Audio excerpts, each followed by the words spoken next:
Dynasty. Ready, 3, 2, 1. Ladies and gentlemen, welcome to the pod. You are tuned into Backyard Dynasty, and you are here with the crew. You are listening to the one and only Willpower, a.k.a. Fancy Sons, and then we also got... Your boy Fleet is here. And your boy Scanny. For this special episode today, we had some complications with getting the video element, so you will be enjoying our lovely voices today. We got a very exciting show for you today. We are going to go ahead and do a quick NFL season overview. We're about a third way into the season. We're going to talk about some high points, some low points, and what has surprised us. Speaking of surprises, we're then going to go into some fantasy surprises and some fantasy disappointments. And then after that, we're going to do a little deep dive into the NFL games that have taken place overseas in London. And then to cap it all off, we're going to talk about some fantasy stock up and stock down for certain players and teams. So let's go ahead and get into it, fellas. We're about a third way into the season. It is currently, week 6? Week 6, yep. Week 6. Today's October 13th. So It's been a crazy 5 weeks so far. A lot of things that were like surprises, things we weren't expecting, and then also just a lot of, yep, that's exactly what we thought was going to happen. No, seriously, like with all the drama that happened like before the season with like the Jonathan Taylor stuff and the Cooper Kupp injury and, wondering how all that was going to play out and seeing how it all played out. It's like, wow, I didn't think the JT situation was going to go the way it did. And I also didn't think Cooper Kupp was going to come back as strongly as he did. But, I'm glad I was surprised. He came back quick too. It's quick. And they said IR 4 weeks. Yeah, he'll be back week 5. Yeah, the crazy thing for me about that was that they didn't say anything about him for like ever. When you hear about like a star player on IR, you hear about, oh, he's coming along well, he's starting to run routes again, all this type of thing. They were like radio silent about Kupp. And then all of a sudden it was, okay, yeah, we opened up his window. He practiced fully. He's playing. And it was like, okay, yeah, like usually you see him like take it a little bit easy. They kind of ease him back into all of that. They started the game. I mean, you said first drive, it was like 5 for 5 catches on the first drive. And we were sitting there because all of us from the league got together at this, at like a restaurant bar type of thing. And we're sitting there watching the game like, did he ever miss any games? It's like he didn't even miss any game time. He just came back in, and Stafford and him have just this chemistry that's undeniable. Literally picked up from where they left off at the Pro Bowl level that he's at. And like you said, on that first drive, strictly went 5 for 56 on the first drive. Yeah. Like, you were hearing his name called more than you were expecting, and you think that he was going to be on a snap count. But then Sean McVay, I will give props to Sean McVay because a lot of coaches kind of beat around the bush when being transparent about like their players' health. They'll be very ambiguous, very like, oh, his timetable to return is undisclosed or undetermined, And he said, nope, yep, there's no snap count. He's going to be back. And that man hit the ground running. I loved it. Hey, speaking of running, we got to talk about McCaffrey because I think everybody overlooked him in a fantasy sense. It seems that in every league in the world, Justin Jefferson was the number 1 pick. And not that he's a bad pick. He had a really good start to the year, yardage-wise. But what McCaffrey has done to this point, he's a touchdown machine. He scored a touchdown in, I want to say, 18 straight games? It's something ridiculous. Who, like McCaffrey? That. Yeah. If he it was touches 14. The ball, 14. Okay, 14 straight games with a touchdown. He's getting you at least 80 to 90, or at least 80 to 100 scrimmage yards every single game. Yeah. The offense runs through him. The 49ers are a well-oiled machine. Oh, my. I think that they've separated themselves from the rest of the NFL, honestly, because Philly's 5-0, but they went to the overtime with the Commanders. The Chiefs are 4-1. They're playing good, but the 49ers have dismantled every opponent they've had. Yeah. They have literally dismantled them all. I feel like they are a tier above everyone else. And it's exciting to be a Niner fan right now. It's really fun. Very exciting. Dude, they're averaging 30 points a game. Like, they have put up at least 30 points in every single contest this season. And it's like, it's child's play at this point, dude. Like, that Thursday night game when they played the Giants, that was very sad. I'm not going to lie. And then their latest ass whooping of the Cowboys, the Dallas Cowboys. That was a tough scene for both of the teams, Cowboys and the Giants. What the Niners did to them just embarrassed them. Yeah. Giants are disgrace. Yes. Talk about a fluke of a season last year. I mean, Yeah. we knew they were outperforming, but for them to come back down to earth this hard is like, oh my goodness. It's shameful, man. But let's go back to McCaffrey really quick because I want to talk about that. Mm-hmm. Not only is he an MVP candidate, first one since Adrian Peterson as a running back, right, in the MVP conversation, but if we're talking fantasy sense, I think he may be the fantasy player of the decade in terms of highest floor for any fantasy player to exist consistently. Like every single week you go into that, if we're talking standard scoring, I mean, you're looking at 15 to 25 points every single week. Like he's not going to lay a dud. Yeah. Like there's no way that he's going to score in single digits unless he gets hurt. Though his role and the amount of things that he can do, PPR, running, and then they even got him passing sometimes, dude. Like, you know what I mean? Like he contributes in so many different ways, and he's such a big part of Kyle's offense that his floor and usage is so high. It's higher than some people's ceilings. Mm-hmm. Dude, they're averaging 30 a game, and they barely utilized Debo this season so far. Yeah, he hasn't done a whole lot, and they haven't needed him to. Kittle's had one big game. Ayuk's had a couple of big games, but if this offense, if they can get production at an elite level from 4 different guys on any given night, and if they're all clicking come January and February, the curse is going to be finally lifted. We will finally in our lifetimes see a championship because none of us have seen a 49er championship in this lifetime, and hopefully we have one looming. One team that might be in their way, though, is an offense that's a little more high-powered, and they live in Miami, and they're run by a former 49er coach, Mike McDaniel, the Dolphins. That is the funnest team to watch by far. They score on every drive. They score fast, too. It's like 6 to 8 plays. Yeah, they're getting big chunk plays every time, 15, 20 yards. Tyreek is behind the defense. Waddle hasn't done anything yet, and they're still blowing everybody out of the water. Yeah. I mean, for where Waddle was lacking, Devon Achane and Raheem Mostert picked up the slack. Like they have both been balling very tough. I mean, Achane, is it Achane or Achan? I believe it's Achan. Achan. Is there an E at the end of it? Yeah, he said it's Achan. Change the spelling then, bro. This Okay, man that's disrespectful. No, You delete want your him to name as change is. his last name spelling just because it's pronounced Just different. drop the E. Nobody questions Brett Favre. It's obviously Brett Favre. It's not Brett Favre. It's Brett Favre. It's Favre. Yeah. Nobody questioned that. So let Achan live, man. No one questions why Arkansas is spelled like Arkansas, but they say Arkansas. Okay, Carry on. That was irrelevant.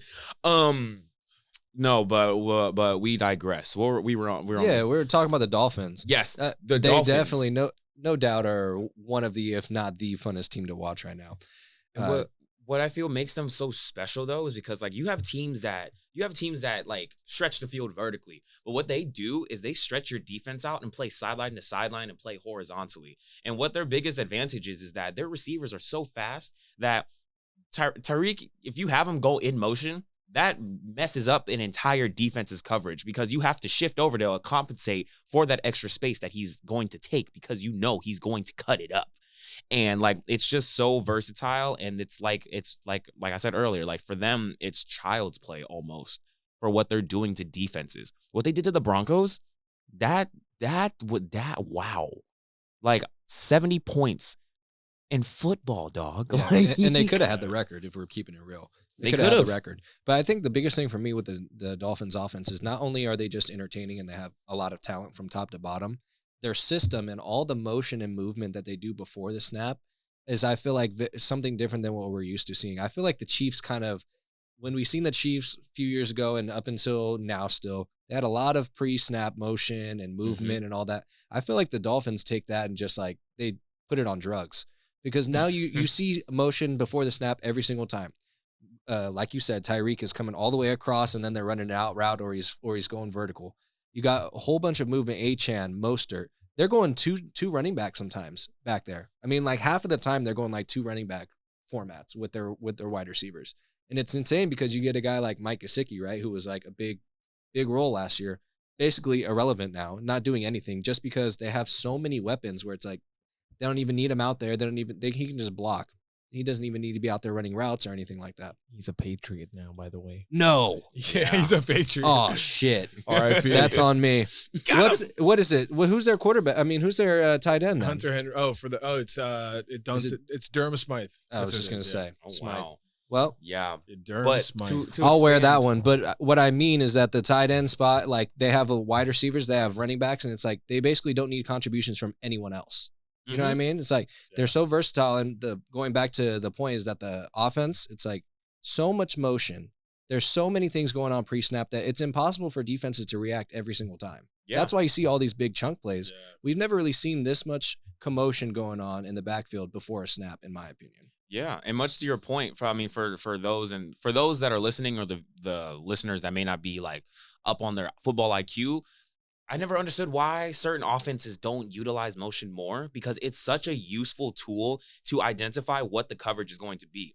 Because, for example, say if you have Tyreek Hill in the slot and you do a motion, he motions over to the other side. If you see someone follow him on the defense, that's an instant sign that, oh, they're playing man. Mm-hmm. He wouldn't be following him to the other side of the field if they weren't playing man. So the fact that certain teams don't use motion as much, you know, to different degrees you can use it, but like if you don't use that simple tool on your offense to at least identify coverages, like you're already at a disadvantage. And that's what, like you said, the Dolphins do that on every other play. So they have that in their toolkit to just read, and they'll tell you what the coverage is off top. Yeah. You want to watch an offense that doesn't know how to use motion? You watch the Las Vegas Raiders. They have a bunch of motion that ends in nothing. It's a bunch of unuseful, unnecessary, doesn't end up in anything, doesn't create any sort of advantages. They just have dudes running around. Yeah. Like you'll have the I slot. watched the last game they had. They had a 3rd and 1 and a 4th and 1, like near the red zone. And it was like a crucial point of the game. And what do the Raiders do? They run 2 jet sweeps, back-to-back plays. And I'm like, 3rd and 1, 4th and 1. And you got McDaniels out here, and the Raiders, whoever the hell is calling the plays, they suck, is what matters. And they're running 20 yards horizontally to get 1 yard vertically, bro. It's insane how some teams are just so bad at game planning. Mhm. And you look at these elite teams like the Bills, the Chiefs, the Dolphins, like we just said, different offenses that they make it look so easy. The Eagles. Right. I mean, dude, that play is the brotherly shove? Yeah. The brotherly tush shove. push. I mean, whatever it is. Tush push, yep. They make it look so easy in short yardage situations where it's like, I don't understand how teams aren't able to do this more. KC tried it last night. They tried to do a little tush push on a That 4th was down a and 2. horrible play. And to that From point, 4th and 2, though, with your Yeah. special teams, Yeah. that's a tough call. But Lane Johnson was on the Pat McAfee show today, and he was talking about that, saying that the O-line in Philly is so they're a lot bigger than they're showing on ESPN or on Google. He was saying our left guard or our left tackle, they might say he's 340 on Google or ESPN. He's 380, and he's getting low. That man's getting low and pushing like this doesn't just happen. Like, we're making it happen. So, hey, credit to the Eagles O-line, because those dudes. Oh, you those see are it. their top You five see for a pretty reason. much every other team. They cannot do it as effectively as that.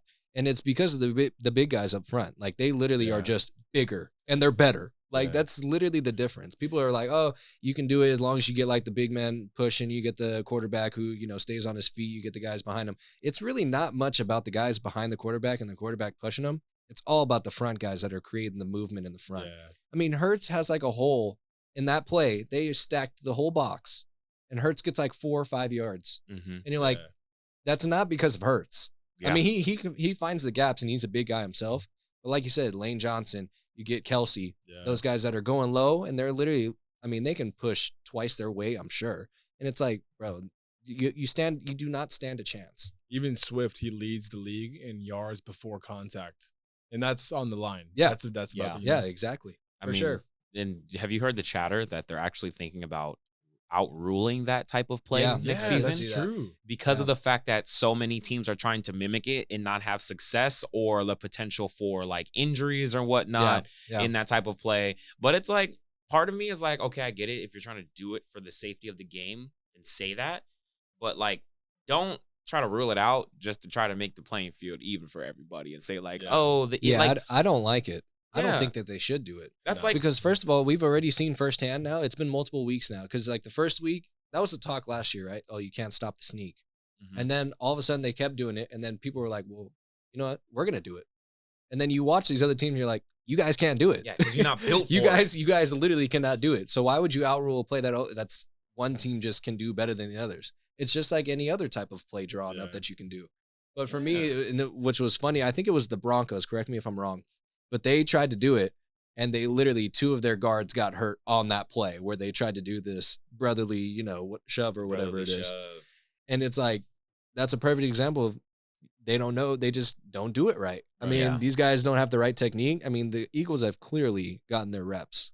Well, I don't think the Broncos do anything right. And that's kind of a funny segue because we've been talking about all these teams that have had success in records or in plays.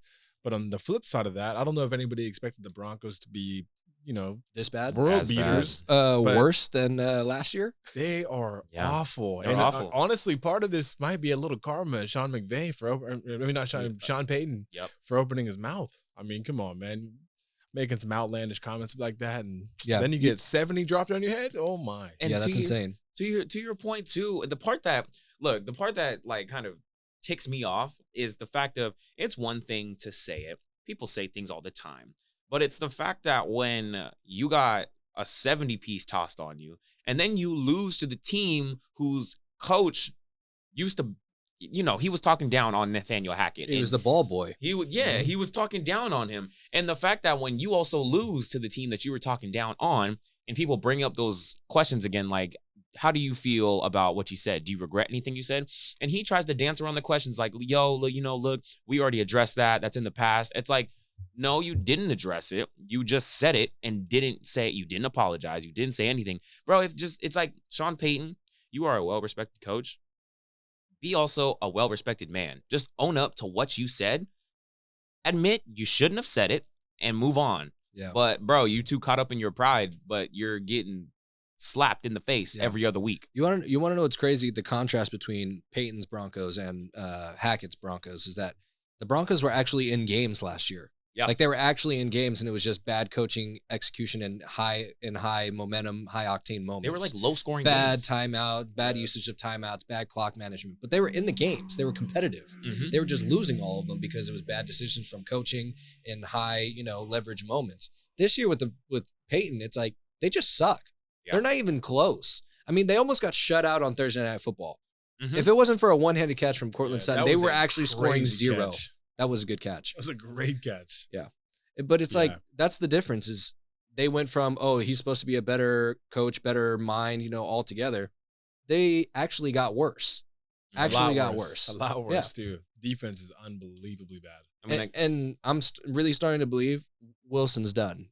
Like last year I was like, oh man, like he does not look good anymore. yeah, no. And he just makes passes that are telegraphed, easy tips from the defense, batted balls. Constantly. Exactly. That was a hell of a pick, though. I think it was Bolton. Was that who reached? It was up? Bolton. That was a nice snag. pick, man. That was a snag because he's like 5'11". That ball was pretty high up there, and he he got grabbed up. it. No, it was a good interception. That was his first game back, by the way. Missed 3 straight games in the first game. His first play back, he makes an interception. I guess the only benefit of the doubt that I would provide for Sean Payton is that he did take on a personnel and a roster that was not of his hand picking or choosing.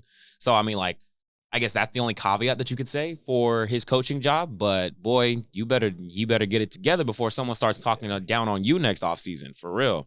Because That's true. But again, it's not like he's got like the Panthers roster. He's got like a rookie quarterback and like all this. He's got names on that roster. I mean, Sutton's not a bad receiver. Yeah. Judy is a good receiver. you had a top. Javonte Williams and McLaughlin are a good committee for running. Even Samaje is not a bad backup. Yeah. Yeah. Well, first of all, Samaje, we can't even talk about him. Did you see the way he fumbled yesterday? Yeah.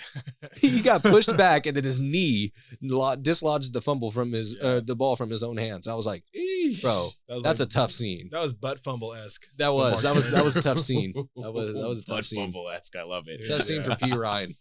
And all of Fancy Sons fans rejoiced as they remembered what he did to him last year as Mixon's backup. Dog, look. Last Took him year, take all of his points, bro. I was so mad because I rostered Joe Mixon, and I still have him this year. But Samaje P. Ryan, whenever he would fill in, or they would be in the red zone, and then they would give Mixon plays off, they would hand it off right to him, and he poached the touchdowns. In that moment, I'm like, dude, Samaje P. Ryan low-key better than Joe Mixon, okay? Like, I low-key wanted to tell the Bengals, yo, cut Mixon and put Samaje in the starting role at that point. But yeah. Yeah. Let's transition to something. I want to talk about let's talk fantasy for a second. Let's really get focused on it. Indeed. Let's go standouts and disappointments for this year. And let's go by position. Okay. I figured we can each just name one of them for each position or just kind of build from there. But for me, let's start at the quarterback. Mm-hmm. Number one for me, I mean, it's easy to say, certain people, but I think Purdy is a big one for me. Mm-hmm. And not only just because he was a good quarterback, right? Like all last year, he stepped in, did what he needed to do and all that. But now this year, he's actually fantasy relevant too. Yeah. Like, it's not like he's just putting up like barely 200, but they're still winning games by a lot because the system, great defense, stuff like that. He's actually putting up numbers. He's a top 10 quarterback this year. I think he's actually number 7 or something like that. Mm-hmm. And for me, he's actually making plays that will make him be a fantasy starter on your team right now. I mean, he's getting 250 yards a game, maybe 2 to 3 touchdowns, has a decent feet. He can get out the pocket if he needs to and get you some of those rushing yards if he needs to scramble. And for me, it's like when you got all those weapons, I mean, I feel like the big national media is like discrediting Purdy right now, which is like very interesting to me. Just because he has weapons doesn't mean that he's going to succeed immediately. And that's why I feel like it's a little bit of a discredit to him, and it's a little bit of shade just because they haven't seen enough, or they haven't seen him on any other team. And you're like, I don't understand why that matters in this moment because he's performing. He's making difficult and accurate throws, and they're still finding ways to discredit him just because you got McCaffrey and people that can catch the ball that's right in their hands. I mean, have we seen anything like big plays for the Niners this year in terms of their skill players where it's like, oh, they made an amazing play on that. It's like, bro, the ball is right in their hands. I'm going to give you one stat. Tight window throws, so throws with less than 1 yard of separation. Mm-hmm. Purdy's first in the NFL in tight window throws. He be threading you watch the games, though. If you legitimately watch the games, he is throwing dimes. He's threading it, He had a really nice throw. I don't remember who he threw it to. It was like a crossing right over the middle, like 15 I think it was yards. Debo.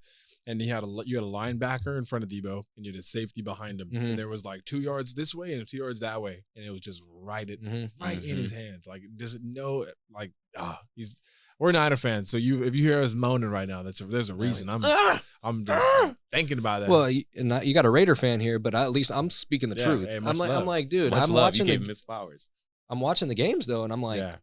Well, the thing is for me as well as a Raider fan, it's just very frustrating because you watch a majority of other teams and they just execute better than we do.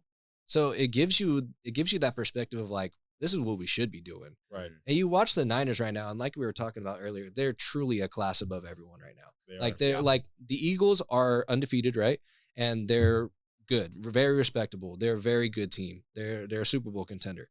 But you look every single week, it's damn near been like a close game. And they play down to their opponents. Like we just watched it last week again. They almost lost that game. Yeah. And the week before that. I mean, they took Washington Commanders to OT. Yeah. Sam Howell led a 1 minute drive downfield. Exactly. But you see like the Niners, they're just so buttoned up. The execution is second to none. It's a well-oiled machine. Everyone knows their role. Everyone knows the playbook. Very clean football. Very clean football. Very clean football. And to kind of expand on the points you were making, it's like it's the situation. It's like I like to say like it's a masterpiece. You have all these different pieces coming together like a well-oiled machine. But also for Brock is like in a good situation, but also he has made that situation better for the simple fact of Kyle Shanahan's play calling. He can call a game freely and how he wants because you can tell he trusts Brock. He trusts him and he opens up the playbook entirely. When you had Jimmy out there, Jimmy can't make those tight window throws. So that's why he was hesitant on some plays. He'll do screen passes. He'll do stuff over the middle. And Brock, he's smart too. Yeah, like you said. And like, if you have Trey out there, he's too green. He doesn't know the playbook that deep. But the fact that Brock walks the talk and he talks the talk. And he Brocks the Brock. And he Brocks the Brock.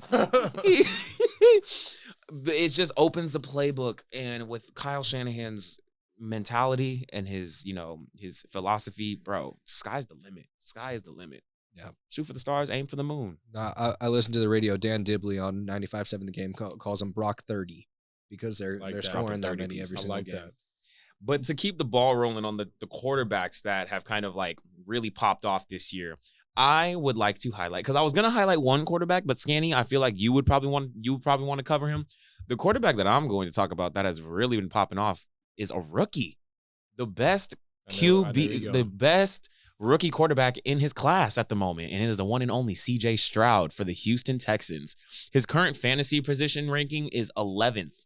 He's averaging about, this is our scoring scale. So I would say he's averaging about maybe 20 to 22 points a game in standard scoring.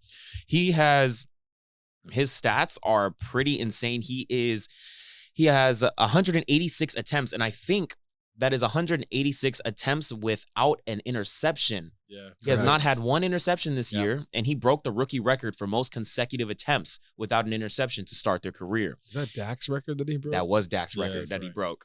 Oh, and Dak. Ironically, Poor Dak. This is a prime example. You know, you get the right guy, you put weapons around him. He has the likes of Nico Collins. He has the likes of Tank Dell. He has Dalton Schultz, a veteran security blanket at the tight end position that's here for him. And so they're just letting him air it out. And you just love to see it.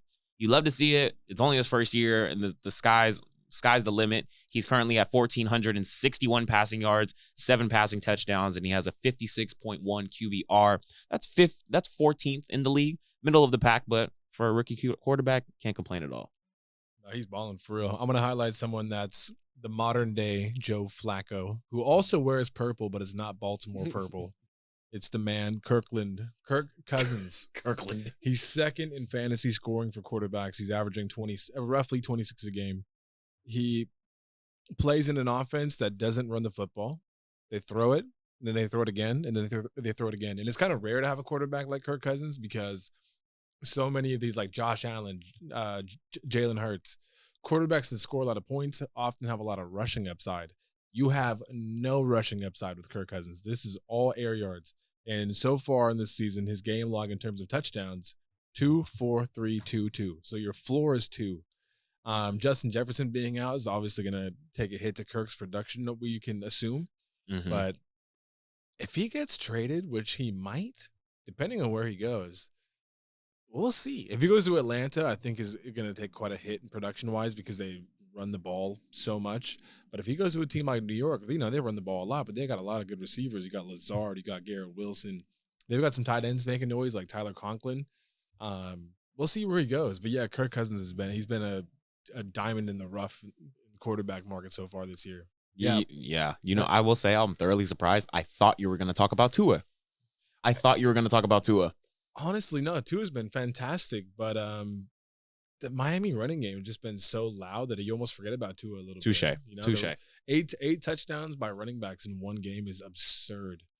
70 in a game is absurd itself. Yeah, no, you guys hit the money because I'm looking at my notes right now and I have QB, Purdy, Stroud, Cousins. Yeah. Those are the 3 that I have.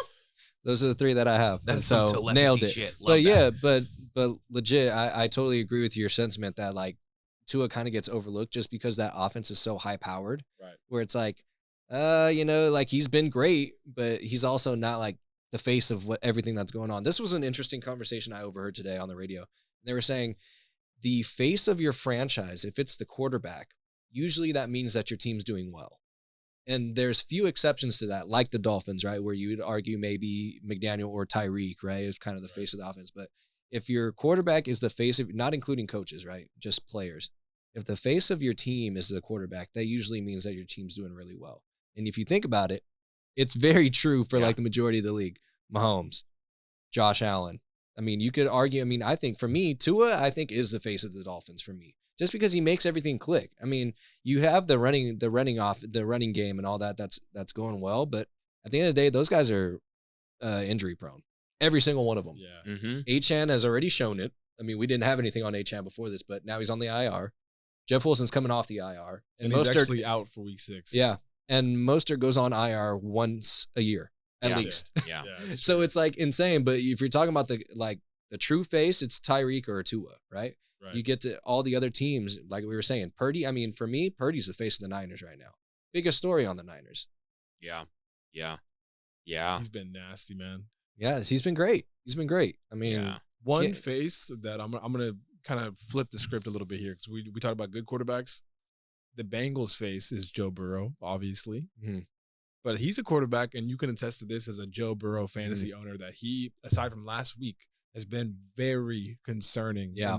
I mean, I know he's dealing with a calf injury, but this is a guy that was averaging nearly single digits in fantasy for the first 5 weeks. Yeah, no, he's been an anomaly so far, and it's worrying for sure. If you're a fantasy owner, it's worrying, right?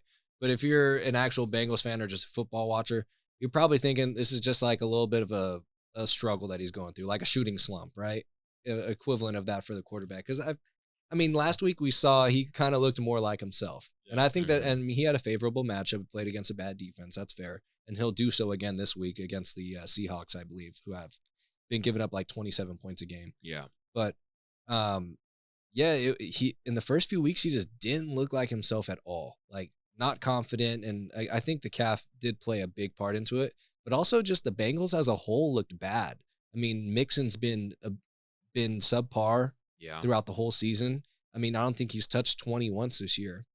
I think he's usually only been like 12 to 15 points in standard leagues. Yeah. And he doesn't give you much PPR, right? And so just the running game was bad. The passing game was bad. The defense was giving up a lot. So it was just a very rough start for the Bengals in general, which I think they're going to bounce back. I think the numbers will level out. But at the beginning of the season, it was like, did Burrow just have like the spurt of a couple of years where he was elite? But no, I think he'll get back to it. Yeah. On a random like little side note, does anybody know roughly Joe Mixon's longest run of his career? Because right now my mind is watching a Joe Mixon highlight tape, and I feel like I've never seen him eclipse like 12 yards. He's not a big. He's not coming from someone that's owned him on their fantasy team for like the last 3-4 seasons. Yeah, he's not a big yards max. Yeah, it's like I would say 14 because he had a 14-yard touchdown when they played the Rams on Monday night. Okay, yeah. But like around that 14, 15 to maybe 20 yards, I haven't seen him break off for a bigger run than that. I feel like he's always between like 3 and 8 Well, yards. actually, so on here the we contrary, go. he did have a 5-touchdown game last year. He did. That was great. No, but we're talking long runs though, right? But Not yeah, like just a lot of. So here's this for you. 40-plus yard runs. This is on NFL.com. 40-plus yard runs this year, none. Last year, 1. The 2 years before that, 0. Yeah. 2019 and 2018, he had 3. And 2018 was arguably his best year. He had 11 rushes for 20-plus yards and 3 rushes for 40-plus. So going back to your point, though, I mean, he's got 1 40-plus yard rush in the last 4 years. Yeah.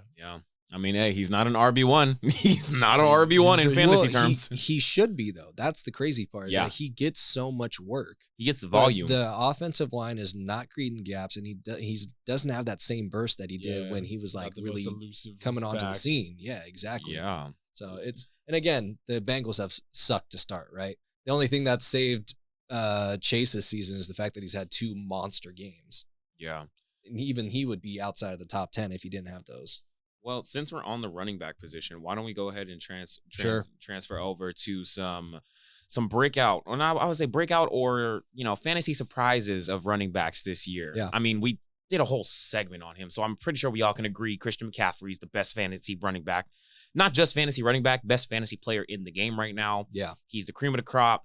And he's actually, I'd say we just talked about this as I go deeper into it. He actually, with all the drama and stuff around the running back position, he is reminding people why the running backs are getting paid what they're getting paid.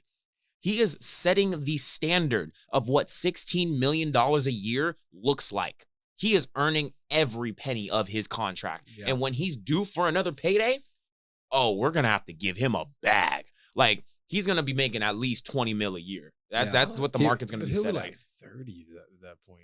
I mean, it depends on, his productivity. He only has maybe how many more years on that deal we took up from the Panthers? He has maybe like 2 years left on that. He's 27 right now, so he could be 29, 30 season. I don't know if they're going to cash somebody out like that. I would say, I mean, if you're 29, you'd probably give him like a 1 or 2 year deal and see what he can do. So it may not reset the market, so that's a good point, but literally setting the standard. Here's what I'll say to that, because you said he's setting the example of what you pay for.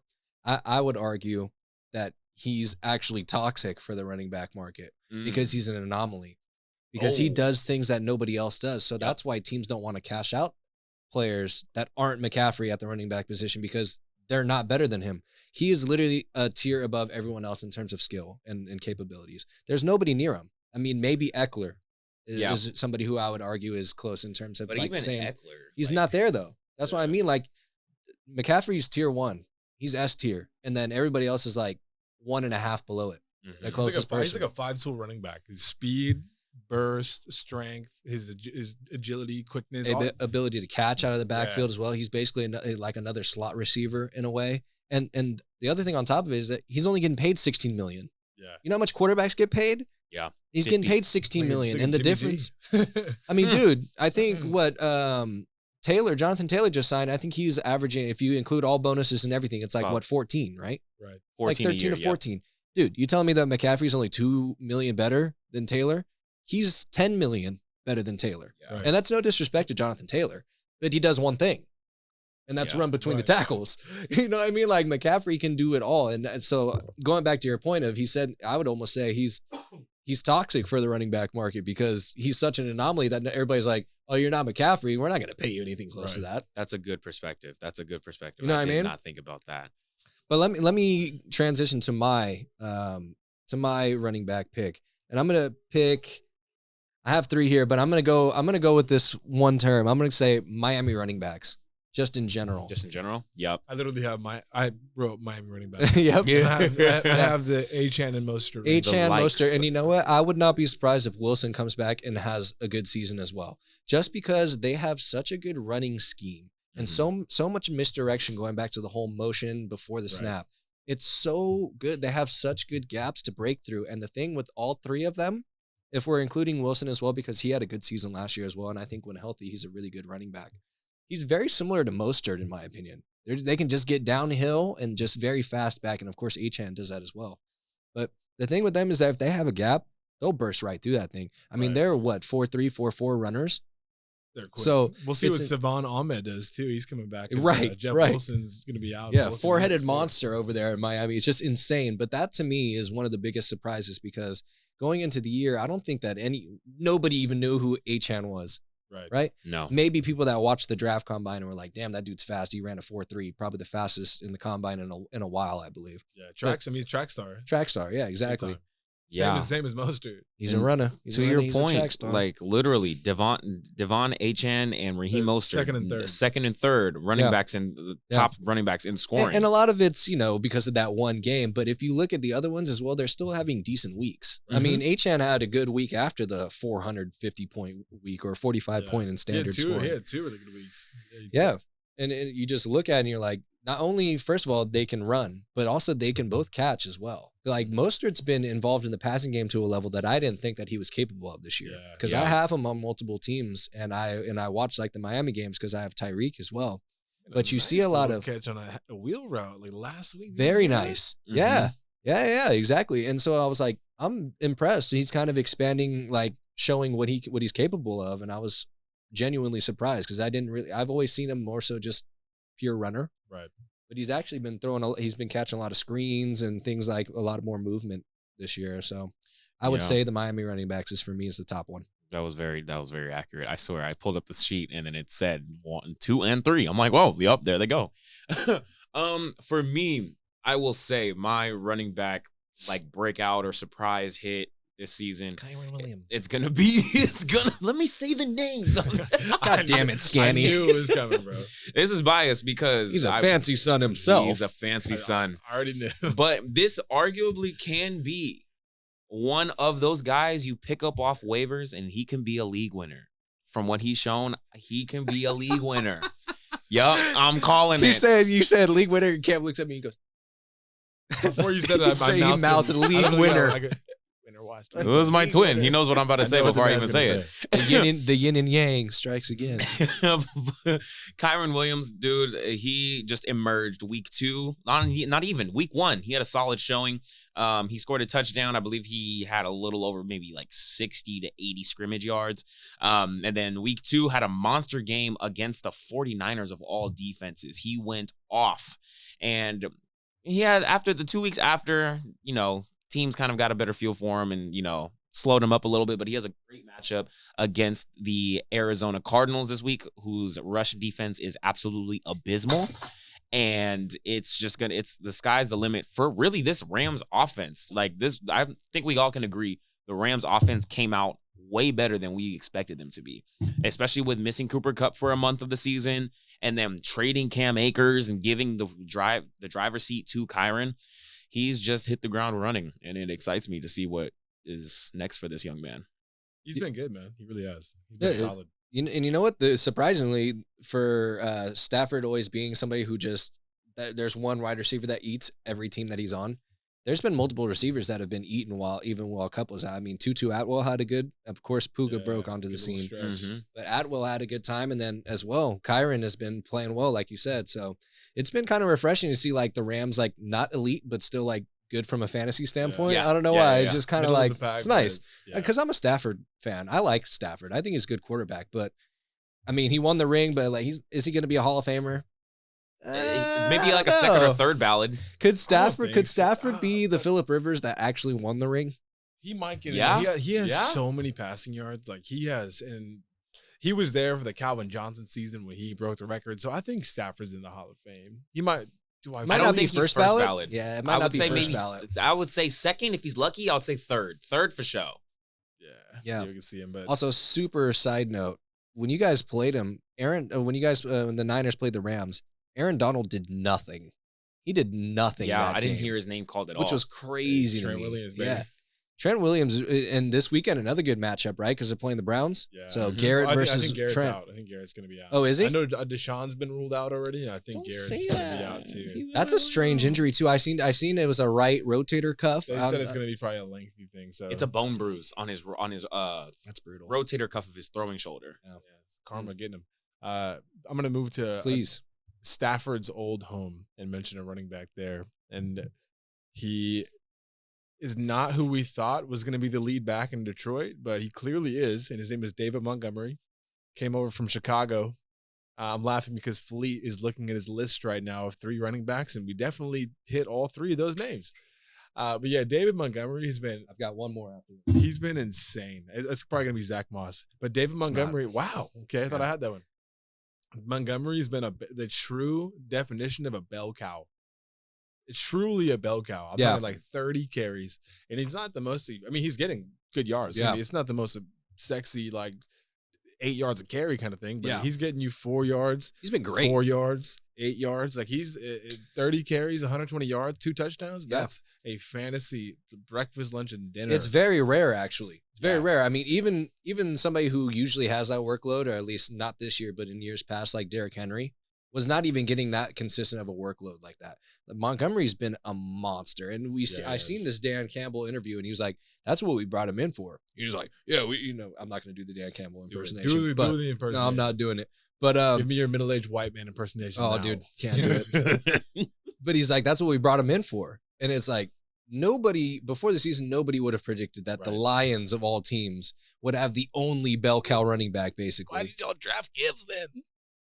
My gosh. The passing third down Says back. every fantasy owner in the history right now. The Gibbs outrage is unreal. It's two seasons in a row where a Lions But going back to Montgomery though, he showed the promise of being a bell cow in Chicago. I mean, he handled the workload pretty much for those years that he was there for a long time, and he did it well. I mean, he was a good running back for the first few years over there, and then of course the last year it was he was on the Bears last year. Mm-hmm. Yeah, he was. Yeah, he kind of tapered off, and they started doing like a kind of a committee with Herbert. But I mean, he's been great, dude, and he's stayed healthy while doing it, which is also a positive from a fantasy standpoint. Mm-hmm. Dude, Lions are a fun fantasy team in general. Yeah, and also just a fun team in general, without the fantasy as well. There's somebody who I think would sneak into like a top 5 of most fun teams to watch. Yeah, and they're gonna knock somebody out in the playoffs. Watch, they'll probably make it to a divisional. They're gonna knock. I feel like they're gonna knock off somebody in the first round that we don't see coming because that defense is not bad. Like, Aiden Hutchinson. Aiden's nasty. Anzalone's a cool linebacker. Yeah. I seen something on Instagram today. It was like, I don't know if you guys sent it to me or something, but it was like Aiden Hutchinson runs like Waluigi.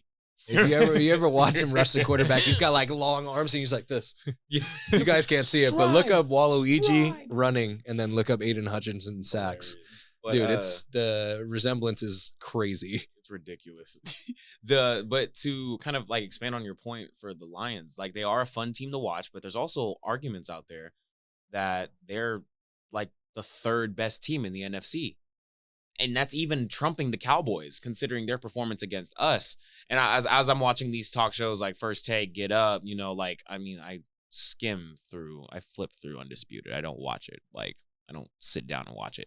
But Thanks for all that. these teams, all these analysts are saying that like Detroit, they're dangerous. They could very well be the third best team in the NFC.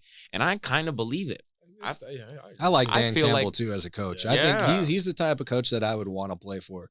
Like, did you see there was something on Twitter and it was like the contrast between Mike McDaniel post game and Dan Campbell. McDaniel's like, "Hey guys, you know, we did a really good job today. We executed, did exactly." And he's kind of like looking down, like he's not like the Very most like confident introverted. person ever. You know what I mean? He's not like sitting up there like chest out. He's just kind of like, "We did what we did today. Like, well done, fellas. Like, let's get after next week." And Dan Campbell's like, "That's how you fucking do it. That is Detroit Lion football. You guys did out there and hit him in the mouth." You know, he's like hyped and like doing all that shit. And you're like, proud of you. yeah, exactly. He's like, "I didn't even have to do anything. You guys did exactly what you were supposed to do today." And I'm like, okay, that's somebody I could like get riled up, get ready to go to war with. You know what I mean? So it's Side just that note. contrast of, Sorry, side note, because you were talking about, we said Mike McDaniel. yeah. Dude, have you seen that video on like Twitter or Instagram?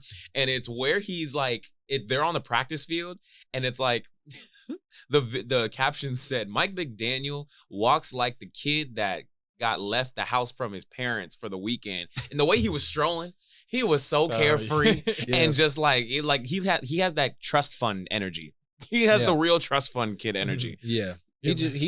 He just enjoys the game of football. You can see he just wears it on his sleeve. Like he just has joy and just loves playing and coaching football. He was in the stands when they were winning when they had 70 points. Was that real? I think it was real. Bro, I swear I thought that was Photoshopped. But No, I mean, I like, did see that on Twitter. And I was Bro, like, was bro, in the there's no way this guy's actually in the But he was stands, asking bro. their fantasy teams. He's like, "Hey, wait, wait. he was like, "Wait, who needs to score?" Okay, yeah, let's call in a play for him. You have Alec Ingold, 60-man league. All right, let's get him a play. Who's All the right, who's the last Here's the running back honorable you have? mention that because we had those ones, but the honorable mention I had down was DeAndre Swift. And so the only reason I say that is just because he kind of was like exiled from Detroit. They were like, "We're not going to use you. We don't like what you're doing." Like, if you watched the Hard Knocks, they were hyping him up. They were like, "Oh, he's ready for a breakout year. He's gonna do this, gonna do that."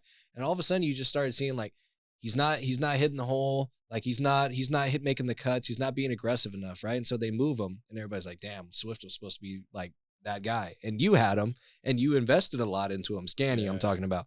And then this year he goes to the Eagles and a couple of injuries, like Gainwell gets hurt, stuff like that, and he gets this opportunity, and he looks like the running back that we all thought he was going to be. I mean, he's been eating, and of course he's ninth in points behind. per game in standard scoring. Yeah. And of course he's behind the best O-line in the game, so that certainly helps. Going back to what you said, most yards before contact.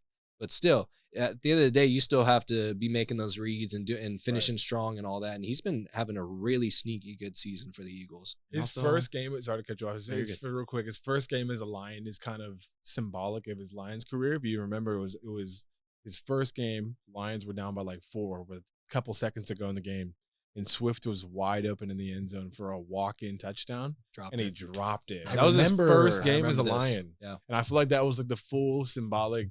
That was his career as a Lion. Just a drop touchdown. Like, this is what you're in for. Like, get ready. Like great route, burn to the DB.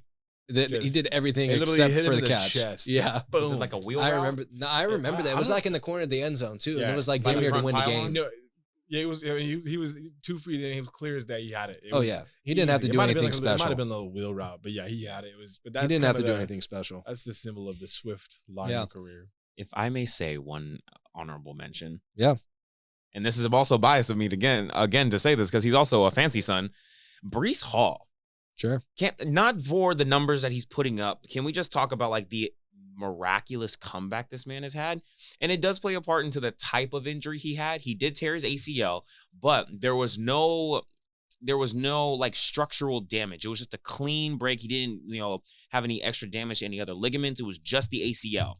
And that is actually beneficial for the running back to come back from, because you're always uneasy when they're coming back from an ACL. But this man, in his debut against week 1 against the Bills, he was on a snap count. This man rushed for, I want to say, maybe 127 yards.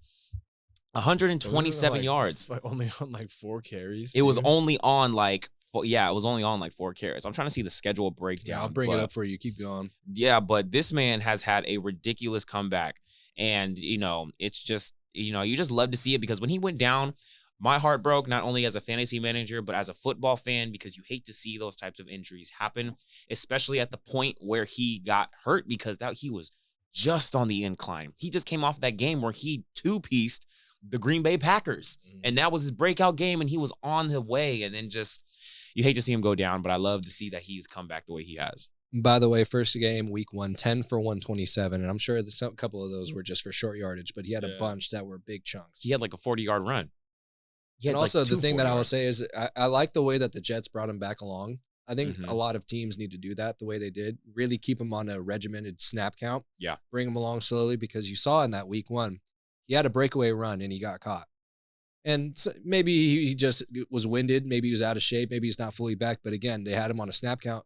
This last week, had a breakaway run. Yeah. Nobody caught him. They took the leash off, man. You seen he was really like back on that burst. And so I think a lot of teams need to do that a lot more. Like take into consideration, just kind of bring him along and keep him from himself, because players just want to go right back to it, right? Oh, I'm cleared. I'm ready to go 100%. You know what I mean? Sometimes you got to protect them from themselves.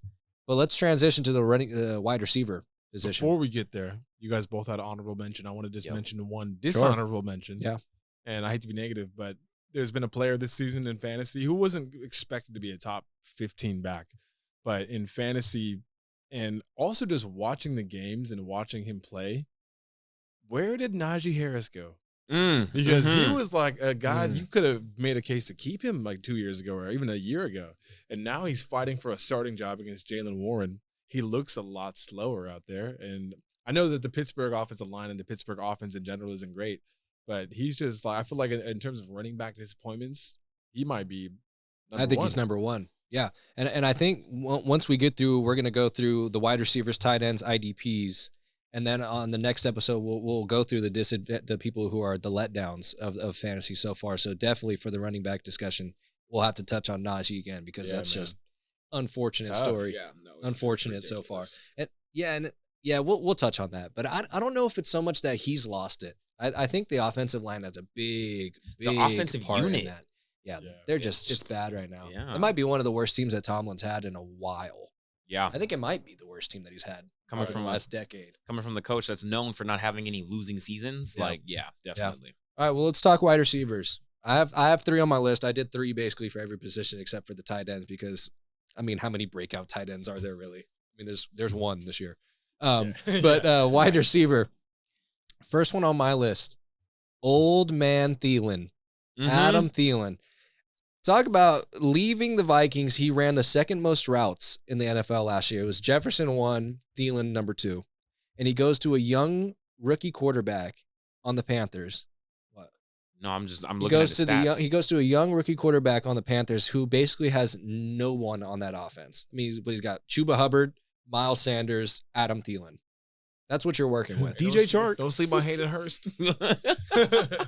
It's insane. It's a terrible lineup, really, for a rookie quarterback to bring him in that first year. And Adam Thielen's been an absolute safety blanket, and he's been a baller. I mean, he's truly showing that he's never been the most athletic, never been the quickest, never been the fastest. He's just a great route runner. He knows to find the gaps in the zone, and he's just a good route runner. And so for me, I think Thielen's been great. I mean, I think he's a top 10 wide receiver as of right now. Yep, he's exactly that. He's so far in the season, he is 10th.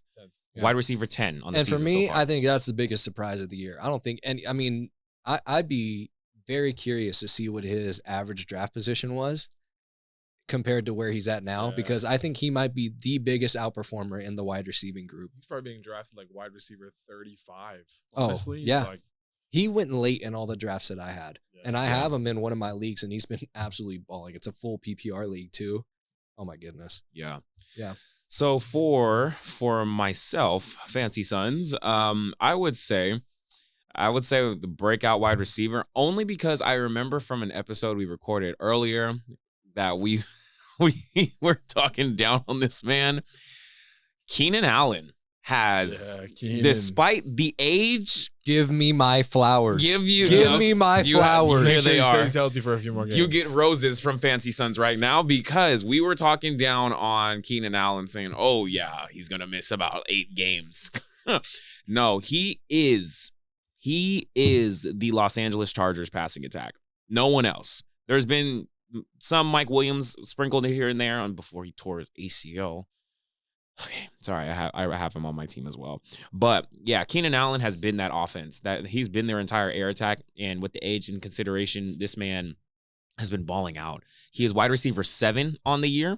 He has had, I would say he's had about, they had a bye, but yeah, I was gonna say, and that's with the bye, by the way. He's had at least, I want to say 12 to 15 plus fantasy points out of 4 of the, I'll say 3 out of the 4 games that he's played this season.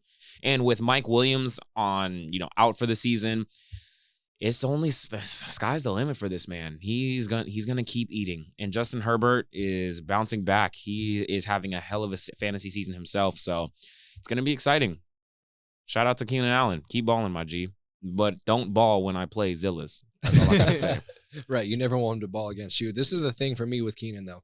He's always been that type of player who could lead an offense in the wide receiving category. It's Kellen Moore, who came over from the Cowboys. And he walked in and was like, this is what CD should have been, basically, is what he walked in. He's like, this is what CD should have been for me last year. And CD had a good year last year, respectively. But going into this year, he made it known we're using Keenan. Did you see the comments that Richard Sherman made about CD, by the way? Like, I think it was yesterday on First Take or Undisputed, whatever show he's on. He basically was saying that he's not a number 1, he's a 2, right? He basically said he belongs in the conversation with like T. Higgins. And he's like, he's not a number 1. He has not proved that. And he was like, we need to stop giving him that advantage because he doesn't earn it. Yeah. He's like a good complementary piece, like much how, Juju was to AB.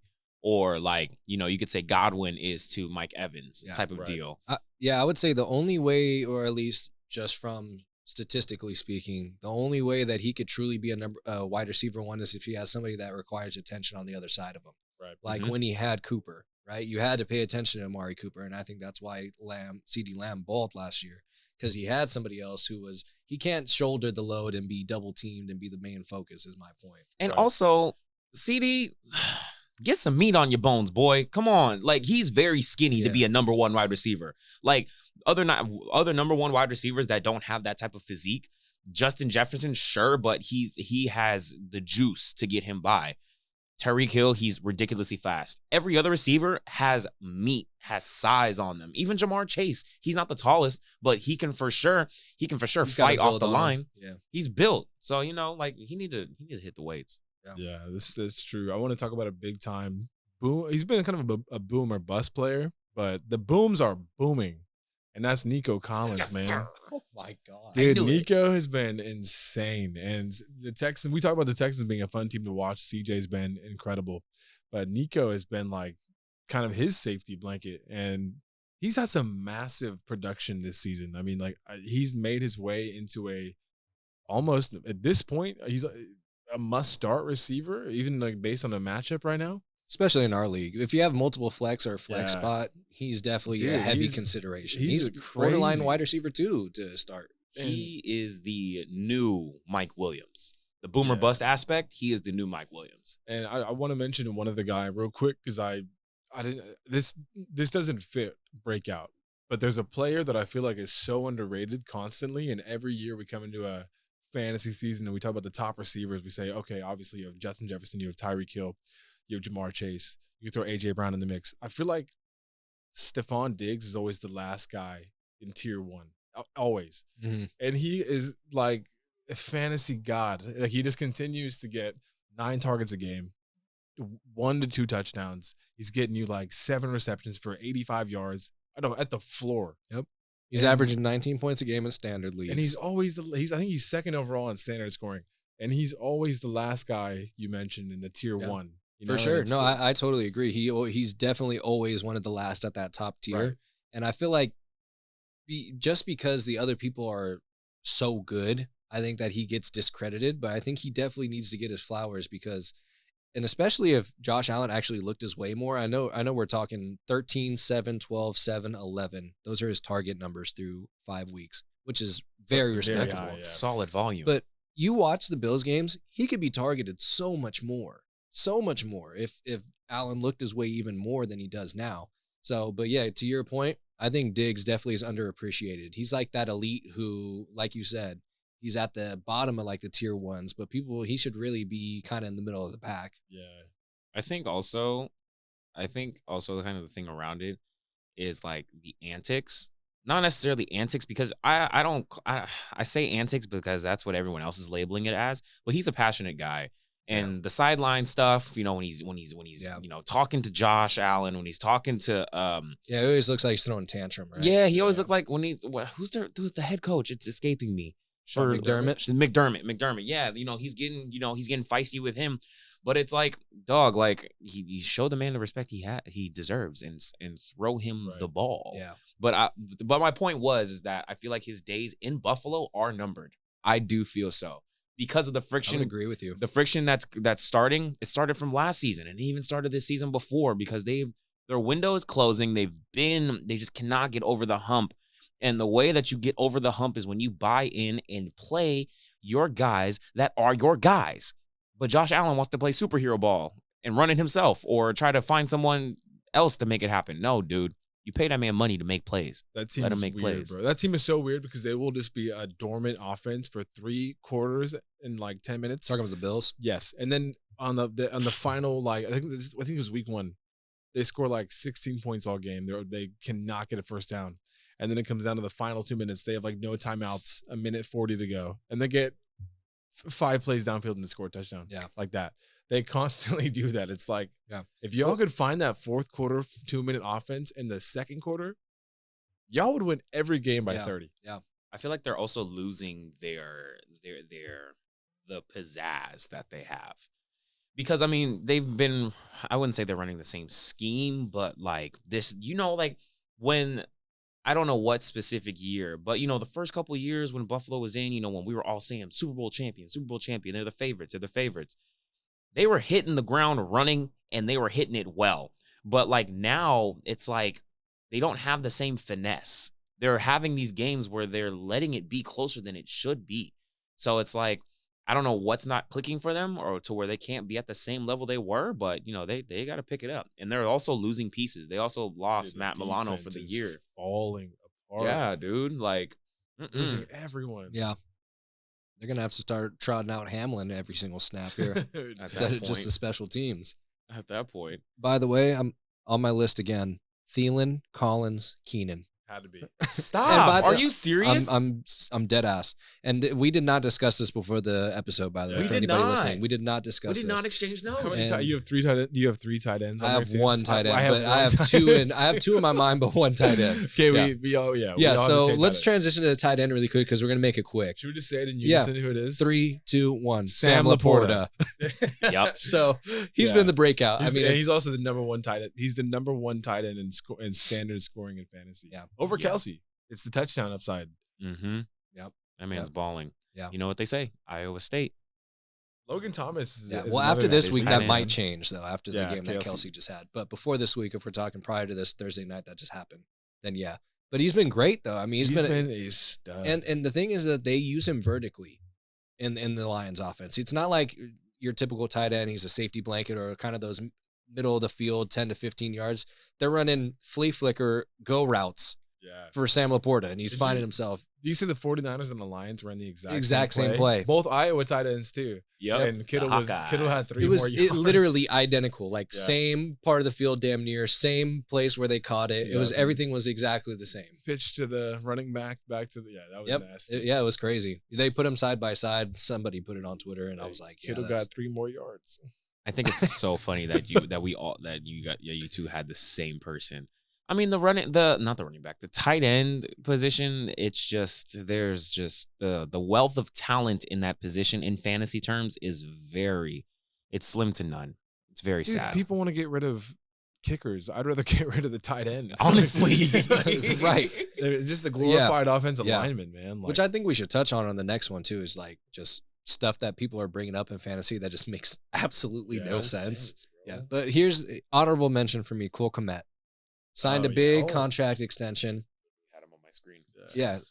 Signed a contract extension that was more than what Saquon Barkley's making in a year. And everybody's like, oh my God, I cannot believe this. But he's actually had a decent year. And considering that the Bears were absolutely booty flakes for the first like 3 weeks, he's been great the last two. And he's been a good target for him outside. And literally the only other person on that team that catches a ball besides DJ Moore. Like literally. I think that Thursday night game, he only threw and completed a pass to DJ Moore and Cole Kmet. Yeah, not Wait, when they played Washington? Literally, That's DJ Moore's the funny. only wide receiver that caught a ball. I think he was the only receiver targeted. No, he threw to Darnell Mooney and he Oh, missed did him he a couple really? times. Okay, but cool. still, the point remains. He only completed a pass to Yeah. DJ Moore, and then Cole Kmet was the only other person. Also, shout out to Gucci's because I guess had a trade in line involving DJ Moore, and the man overthought it, and he missed out. There's RIP. nothing more iconic than overthinking and Gucci's in trade discussions. That is a match made in heaven. You just love it. Wow, y'all actually got a response? That's crazy. I get responses from. Hey, we were talking about this the other day in our fantasy league. The trade market right now in our fantasy league is at an all-time high of toxicity. It's hostile. It's Bruh, y'all not be, only- they be y'all. Okay, let me not say y'all like Yeah. it's YouTube because YouTube respond, but people in our league, bro, they're so weird when it comes to trade talks. Well, the thing with our league, and we have a partial dynasty. The thing is that the inflation is insane for all the owners in our league. Yeah. Everyone thinks that everyone is way better than they really are. And then everyone wants to trade for the best players by using the same players that they're trying to build up. And nobody wants the players that you're trying to build up. So Mhm. it's like this middle like standoff where everyone's like, that player's not good enough for my star, but I also don't want to give my star away if it's going to be just for people who have upside. Yeah. So it's like, it's this weird standoff and everyone can never make deals. We've had 3 trades. 2 of them have happened between the same 2 people. We finally had one that was for Tua, which was myself, but he had Russell Wilson, who before this week, fantasy-wise, was He having was a good decent, year. Yeah. And he has Mahomes as well. So Tua was just sitting on his bench the whole time. So we struck a deal for a backup quarterback in a way. But other than that, there's been no big trades, not even like just small, like positional IDP trades. There's been nothing. Right. And so our trade market right now is at an all-time low. It's like the stock market's crashing in our league. What will be higher? The number of trades made from this point on in the season, or the amount of head coaches in the NFL named Sean? From this point on. I'm I'll going with take the head Seans. coaches. Give me the Yeah, Sean. That was I'll take- very specific. That was, but yeah, I'll There's take too the many Seans. Seans. Well, earlier I had that thought earlier. We mentioned Sean Payton and Sean McVay and Sean McDermott. I'm like, Yeah. God, I'm trying to How many coaches have Mick for their last name? Like Yeah. McVay, McDermott, Yeah. No, I'll take Sean's. give me the Sean. Give me the Sean. I honestly, Daniels. there probably will be one Yeah. more trade made this whole season. Maybe. Maybe. I mean, it also plays a factor of one, the injuries. Injuries have hit. Yeah. I mean, injuries hit every year. Every week, man. But this year, it's something different. Like Yeah. it's you have. I feel like we've been saying that Every every year, year, yeah, though, yeah. for the past like 3 years. yeah. Ever since Injuries are they- just up. Ever since They're they just up. introduced that new IR rule that you can put someone on IR for a minimum of 4 weeks, that's when it's just been ridiculous because you got people on IR like just like it's week 8 IR till Yeah. week 12, and like it literally takes a chunk out of the season for you, and Yeah, it just man. changes it. Like So A-Chan, tough, man. Like they have Yeah. a bye in week 10, so we won't Yeah. even see him until week 11. We're in week 6. Yeah. I mean Cooper Kupp missed the Comes first back month. against the Raiders, by the way. Oh, bless. Yeah. Bless. And then Crazy. Khalil Herbert just hit IR for me I too. did see that. And I'm Yeah. like, dang, Oh yeah. bro. By the way, Deontay Foreman, the only active running back on the Bears. Is it Bears? Is it yeah, on the is Bears. Roshan Johnson? Roshan injured too? Johnson out. Mhm. The one you just mentioned out. Wow. Mhm. I think there's one other that was like on the practice squad or something. I can't remember his name now. Out. I picked him up. Well, What, before we Foreman? get Mhm. before we get too I have off 3 track, Bears running backs. I want to talk about the London games because Yes. I think they've had a mixed reaction. I think that I've enjoyed them, honestly. I've actually woken up somehow for all of them. I watched some of the Toy Story broadcasts. I've enjoyed the London games, to be honest with you, and I think it's good for football. I like seeing the the London crowd getting into? I seen a bunch of Duval jerseys and Jacksonville jerseys. I see some Falcons jerseys. Well, London's basically just Jacksonville's second home now, right? Yeah. I mean, Yeah. if Dude, we're they being played there real. 2 straight weeks. That was insane to me. And first of all, good on them because they went 2-0. Yeah. Good on them. It didn't That's affect them at all. such an advantage for them in the second game. You've bet on that time. you've For bet on sure. that You schedule you for spent like a 2 week. weeks. Yeah. You know what I'm saying? And Yeah, you got for sure. Buffalo coming in there all It- sleepy. Yeah, and I agree with you. And first of all, let me say this: the first like few times they had a game in London, the Raiders played in one of them. So I've watched maybe like 2-3 London games total. So I am one of the people that doesn't wake up for it because I'm like, bro, I'm not waking up at 6:30 a.m. to watch 2 teams that I have 1 player in. So I don't usually do it, but I will say if we're talking from the logistical side of it for the NFL and expansion of the game and the popularity of it, the viewership and all that, it's a great move because you're touching an audience that is, first of all, way bigger in football in Europe, right? But they're watching American football and you're getting a different viewership, a different group of people that you're reaching in their time zone. You know what I mean? Because like in London, it's 6:30 here, but really it's 4, 6. It's like 2. It's something. It's way more manageable over there in terms of the time. So it's like you're reaching a different audience at a ideal time. You know what I mean? So it's definitely good for the game and good for the NFL. But me personally, I don't watch them at all, dude. And that East Toy Coast is Story 9:30. broadcast was cool, by the way. That was I did that see was it. sick. That thing was cool. Did you see the Bijan one where he basically shook the guy and like you saw like the Toy Story representative of it, and he's like, dude went flying off the screen. It was hella funny. The funniest thing is the fact that Bird didn't have access to the game. I don't know if he didn't have ESPN Plus or whatnot. And so this man really watched the entire The Toy game, Story. the Toy Story broadcast. Yeah. This man was really watching the Toy Story broadcast, which was fire though. It really was fire. No, that it was cool because they tried to do some stuff like it last year, like superheroes or something like Marvel themed or something. I think they did, or maybe that was the NBA that did it. But either way, they've done like things where it's try to get the younger kids involved to watch it and be more interested. But that Toy Story one was crazy because you know the way they did it, they had a chip in their shoulder pad. I read they had a chip in their shoulder pad that reacted to their movement. So that's how they was able to have some sort of like visual identical to what they were doing actually on the field. I mean, much to your point, they're trying to reach the younger audience. They have NFL Slime Time. Yeah. What is it with not what's his name? He was on Good Morning Football. Nate Burleson and that little light skinned kid, young Dylan, I think. Oh his name. yeah. Yeah. But I digress to share. Dylan's tight. Dylan, I like that. He's a cool little kid, man. To share my perspective on the London games, much to your point, Fleet, it is a good move for the game of football.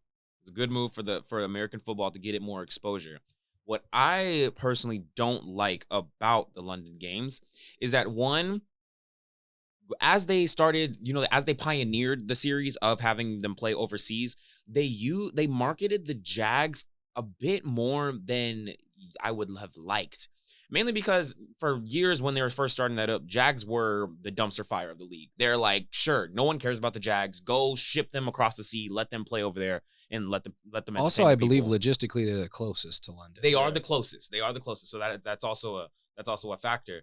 But because of the fact that they've been playing those throwaway games in London for all these years, it took years for like London to get accustomed with this team. So now they've spent 3-4 seasons playing overseas. Now you have all of London. What is what city do they play in? They play in Tottenham Hotspur Stadium, I believe. Okay. Yeah. So like they've had years to, build a following over there. So by the time they get over there, like you said, it's a home game for them. Yeah. And the fact that they got the advantage to stay there an entire week, that almost is unfair to the Bills. Because they play on Sunday. The Bills flew in on Friday. You fly in on Friday, and then you're still like 6 to 8 hours behind. And then so you got to try and get your body adjusted and play a full football game on that Sunday. You only have one day to get acclimated, while the Jags had an entire 7 days after their stay there. Yeah, they've been sitting there having a couple pints for 2 weeks. Yeah, like you get used to the time zone. So it's like, how is that an equal playing field? So if anything, what I feel like they should have done, don't let the Jags stay there. Fly another team in. But I get there's more logistics behind that. But like you're just setting them up for failure, in my opinion. And that's why they weren't The hitting. Jags have something nice, man. Yeah, I let will the say- Jags have something nice. Yeah. They play in But I will Florida. say, I But do if we're- think I agree with your point that the fact that they were there 2 weeks is definitely an advantage that they received because of that. They're the man. third team in Florida. They got to get a fan base somewhere. They're not getting it from Tampa. They're not getting it from Miami. That's also fair. They got a little tiny It's also fair. Jacksonville. But I guess you could say the But I agree- I do agree with advantage that. of I them agree. being 2 weeks like It's offsets the huge. disadvantage of them not having a home game though, because I think one or both of those games counted as their home game, like on the yeah. schedule, right? Mhm. So it kind of offsets. They were there for that long, you know what I mean? They become acclimated. They kind of offsets a little bit. But Yeah. We have a German game coming up too. oh yeah. Do you Yeah, do you know who's playing in that? I feel like it's the Raiders, low key. I think it is the Raiders. Oh yeah, I think and- you're right. Nice, Poor- nice of them to send a shitty ass team to the Germany. Yeah. It's in like Munich. The reparations, It is. man. It's in Munich. Munich. Yeah. You guys did the Holocaust. You got to watch the Raiders now. Whoa. Jesus. Anyway, let's get away from that one. These That are your one- reparations. that This one- is that your one's- punishment. Damn. That one's coming in hot. Oh wow, it's Dolphins and Chiefs actually. Oh wow, They're in getting Germany. a great game. They're getting a great game. Wow. Yeah. Well, thank God it's not the Raiders. That's actually kind of coming. It's on November 5th. That's kind of the matchup that's going to determine. Oh, the nice. NFC. Yeah, it's gonna be. And then they have Colts Patriots a week later. But yeah, I don't know. I thought it was the Raiders. Nice. Maybe Yeah, that I don't was the know next why. Such game. a I decline. don't know why. Oh my I God. feel like I thought I remembered that as well. But all right, let's switch over because we're kind of getting off track here. But let's finish up on our up and down or our surprises this year, our standouts, and then we'll do the ones that have kind of let us down on the next one. But let's finish up on IDPs for those leagues out there that do IDPs. First of all, we love you and we respect you Yes, way we- more yes. than every standard league in the world. Just know every linebacker, you are appreciated. You are appreciated and treated like gold in our league. Yeah. I promise you that. And there's no disrespect to the standard leagues, but you're just a casual. That's true. No disrespect, Yeah. but disrespect. Yeah. If you don't know So- what we're talking about, when I explain our league to people, they Yeah. look so overwhelmed. And I Yeah. look at them and I'm like, look, I does this shit. I Yeah. does this. Yeah, exactly. Like, It's a different level, but also at the same time, it makes no sense to me as to why that's not more widespread because this is the only fantasy sport that doesn't take into consideration the full spread of the game. mhm. Like that's both sides of the ball. Defense is just as important as offense, arguably even more Yeah. in these days. You know what I mean? So it's like it's crazy that majority, I would say probably 70% of leagues out in the world, I would argue, are not doing IDPs. Yeah. So it's crazy. It's rare. But yeah, let's get into it. First of all, I have a bunch on my list. I have 5, but first one I want to touch on Quincy Williams. Yes. Yes. yes. I I was just talking to this Ness. man's ESPN page open So- right Yeah. now. In our league, the owner of this Find player, another one, Scanny. the owner of this player is the reigning champion, the Nest. And dude, Well, it's Dude, crazy. he It's is- impressive for me because not only is he the number 2 linebacker in the league right now, and he's getting a lot of tackle production, but he had 2 sacks last game as well. mhm. So he's getting recordables outside of tackles. But not only that, he's the counterpart to CJ Mosley, who is arguably a tackle magnet for the past Yeah. 5 years. Yup. So the fact that he's breaking out in that defense and getting so much tackle opportunity is what's impressive to me, considering who he's playing alongside. You know what I mean? So you get him in a unit who, first of all, was supposed to be great this year, and they're pretty decent. But with Rodgers going down now, they're now on the field way more than they ever were expecting to be going into the season with Rodgers Right. at the helm. So it's kind of set the stage for him to have a Quincy's breakout season, and balling. he's been massive. So that's the first one for me, and we'll maybe make our rounds come back if you guys don't mention one of the ones I have. But yeah, that's what I got. I was gonna say to start this out, I was gonna tell both of you if you say who I'm gonna say, then we all would be kind of disrespectful. But this year, and he's a dog. He's a straight dog. And the thing is like I'm not entirely surprised that he's having a very successful season, but I just wasn't expecting it to be this damn good. And that is the Fancy one and Sons. only, the starting linebacker for the Indianapolis Colts, the one and only Zaire Franklin. Zaire, fancy son. Those of you that are listening probably won't even know who this man is, but you're going to learn today. Zaire Franklin is currently the number 1 linebacker in Yep. all of fantasy sports. I mean, all of fantasy football. Let me not say that. But in fantasy football, he is the number 1 inside linebacker. And he has had at least 12 tackles every game this season. Double-digit tackles. 69 tackles on the year, along with 2 sacks and a forced fumble. It's nuts. He's He's damn near on an unprecedented pace right now. It's ridiculous. And I like so the story behind him is that he got bumped up to the starting role when Shaquille Leonard, formerly known as Darius Leonard, got back Darius. Yeah, he had a bad back, and Zaire got pushed up into that starting role. Spinal. And he's lumbar, thoracic, but he has hit the ground running. And I've single-handedly won games because of this man. When you can count on getting a solid, how is this in standard scoring? Maybe like that's a solid 10 points, 10 to 15 points that you get on average from a linebacker, a non-offensive player. That is a guaranteed just cash in for points every week, and he's one of the shining jewels on my lineup. So shout out to Zaire Franklin. Yep. You are loved, you are appreciated, and I'm damn near gonna buy your jersey. Scanny. I'm gonna go in a direction I didn't expect to go in tonight or ever, honestly. And I'm gonna shout out Foysad because I love Foysad. You're not a breakout star.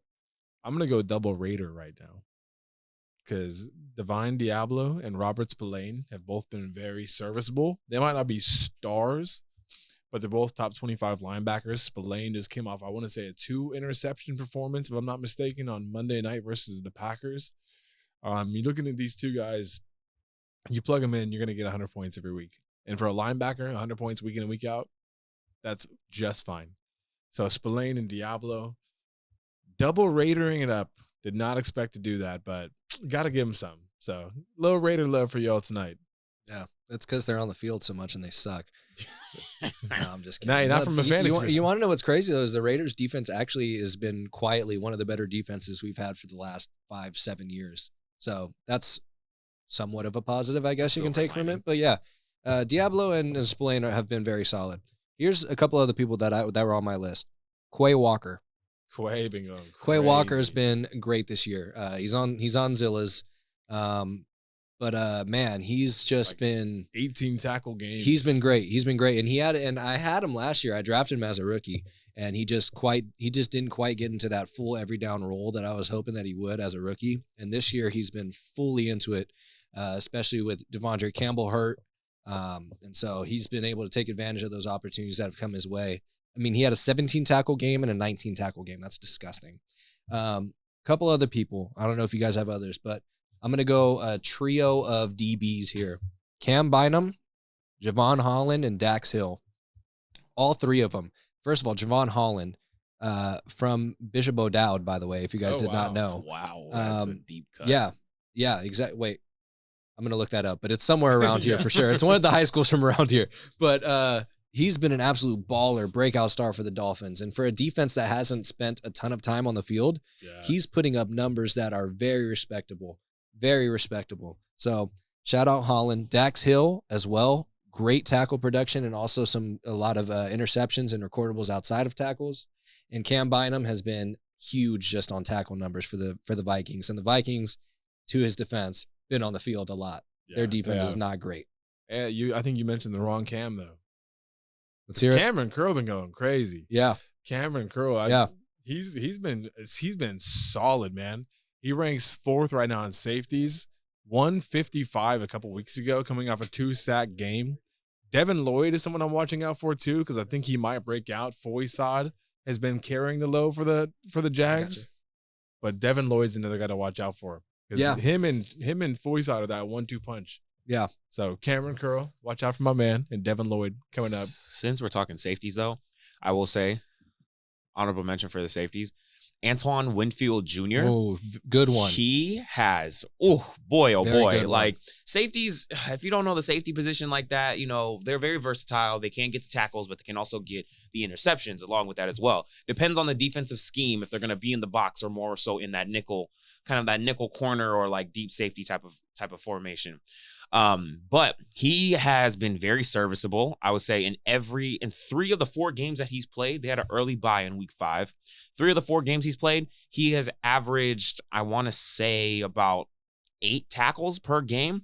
tackles, and he's also getting in there, getting in the box, and stopping the run because he has 2 forced fumbles on the season, 2 fumble recoveries, and also 2 sacks. And for a safety, those are immaculate numbers, especially with his best game in reference to tackles. He had an 11 tackle game against Philly. I mean, they run the ball like crazy, so it's understandable, but, definitely a standout. I admired him from last season because I believe Gritty Gang in our league had rostered him, and I saw how much he was popping. So I wanted to taste of that this year, and I can say I have not been disappointed.